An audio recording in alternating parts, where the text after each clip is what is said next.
Tracking down this Nollywood lister was an experience in itself, so much so that by the time I got to meet him, I felt like a soldier who had survived a very long and arduous campaign. The journey, coupled with leads from emails, text messages and phone calls to well-known industry contacts, finally took me to the ancient city of Ibadan in Oyo State, where he was in the process of shooting an epic movie.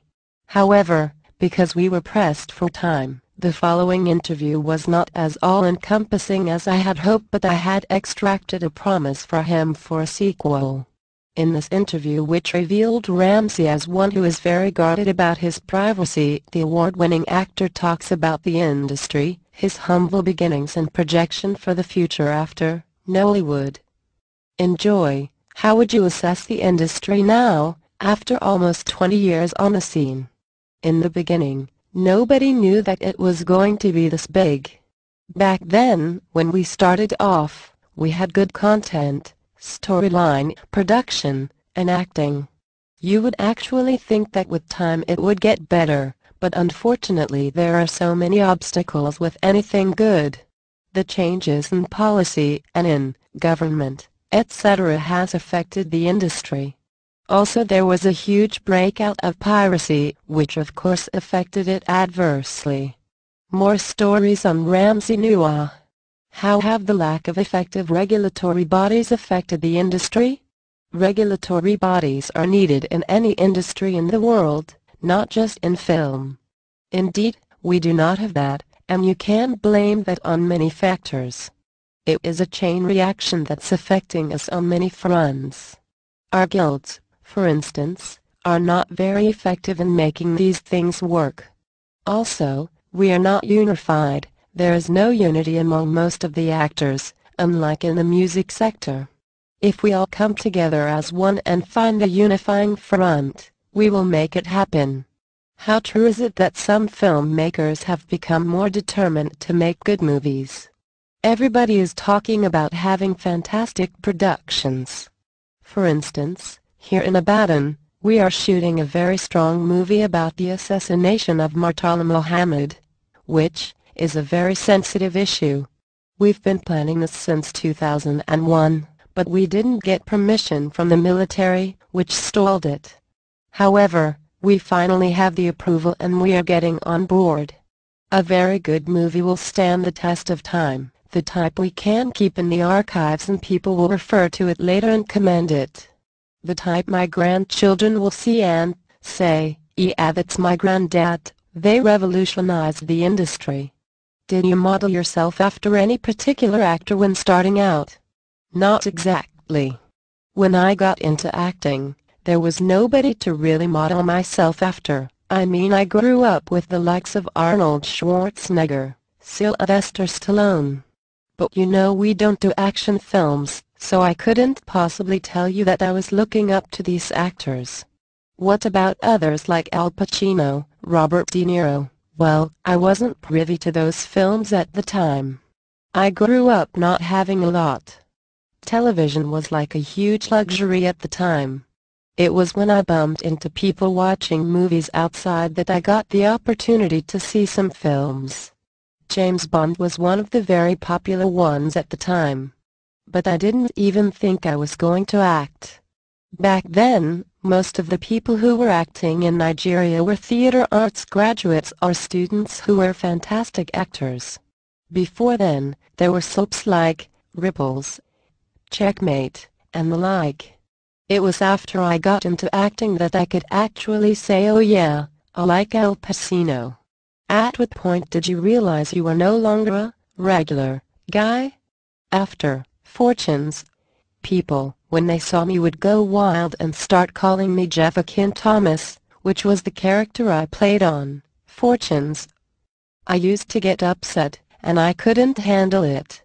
I didn't know that that was what followed fame, but I didn't understand it at the time. I didn't understand what it was to be famous. Was it because you were a recluse? No, on the contrary, I was the boisterous type. It's just that I didn't have the privilege of seeing the things of life from an early age because I grew up not having a lot, and for me, It's a fantastic balance because it made me grounded and focused. But I like that, because seeing both sides of the coin has helped me. How has your experience helped in your kids' upbringing? It's about personal training. Of course, I wouldn't want a situation where I wouldn't be able to provide for my kid, but I wouldn't just provide everything he asks for, because it would be silly for me to just let him have anything he wants at his beck and call. What if your kid wants to go into acting? I don't have any reservations about that. I'm a very free and liberal-minded person. But I wouldn't really want them to go into the movie industry. Nigerian movie industry, you mean?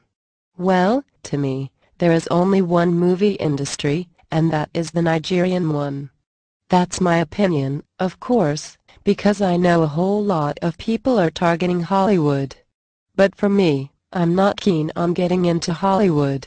I'm of the opinion that Nollywood will get to a point where it will be very big sometime soon.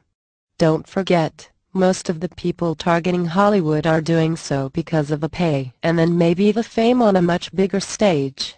For me, however, I think the fame I already have on the platform of Nollywood suffices. Are you quitting acting? I think I've had my fair share. To my fans and loved ones, I know they'll always want to see me on screen, but as they say, it's best to leave when the ovation is loudest. I want to leave a very strong legacy. I believe I have left a very strong imprint in that line. There's no possible way you can mention Nollywood without mentioning Ramsey Nouah. So what's next for you? Well, I'll be going behind the scenes. I'll still be acting a bit here and there, but it will phase out for directing eventually. For a while now, I've not really been on the screen, and that's because I don't want to act just because I want to be on TV. I only want to be associated with the kind of movies that are poised to take the industry to another level, which is where we are headed now. Plus, I want to focus on working behind the scenes. How do you find time to unwind? Well, I don't normally get to have that family time which I really crave. And when I do take my family on vacation, it usually turns out not to be the way I had hoped. Sometimes, you're just relaxing with family in a nice, quiet place, and next thing you know, someone wants to have a picture with you. I kindly tell them if I oblige you, I can't turn the other down, so it's best not to start at all. Then of course you know Nigerians, they are quick to jump to conclusions and say you're not being considerate and all. It has to be about them all the time, and once it doesn't favor them, it becomes an issue. Is that why people think you are snobbish? Yeah. But you can please everybody. Being a star or role model doesn't mean I'm not human too. I'm not Jesus Christ, I'm a human being like everybody else. I have blood flowing in my veins. Some people, however, don't understand it. It's only what they want that counts, not what you want. Why do you rarely attend red carpet events? I consciously hide away. I also hardly grant interviews, except to renowned and dignified media channels, the types that don't carry stories just to sell their paper. I try as much as possible to avoid public events, and that has helped me keep my head above water over time. What else will you be doing once you step away from the screen? Humanitarian activities and charitable ventures. I started a project at one point in time, but due to circumstances I wasn't able to see it through, so it didn't see the light of day, but I'm working on that now and getting the resources together. Like I said, I grew up not having much, so I know the pains. Sometimes you want to help, but greedy people hijack it, and in the end, the people who really need the help don't get it.